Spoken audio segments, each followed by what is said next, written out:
ঢাকা ক্যাপিটালসের সহকারী কোচ মাহবুব আলী জাকি হঠাৎ হার্ট অ্যাটাকে মারা গেছেন। শনিবার ২৭ ডিসেম্বর রাজশাহী ওয়ারিয়র্সের বিপক্ষে ম্যাচ শুরুর মাত্র ২০ মিনিট আগে মাঠে ওয়ার্ম আপ চলছিল।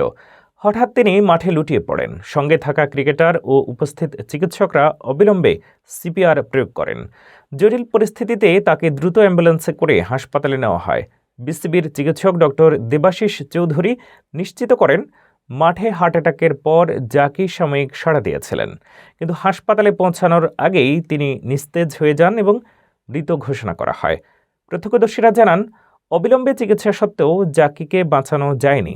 ঢাকা ক্যাপিটালস এবং বিসিবি গভীর শোক প্রকাশ করেছে। খেলোয়াড় ও কর্মকর্তারা শোকাহত পরিবারের পাশে থাকার প্রতিশ্রুতি দিয়েছেন।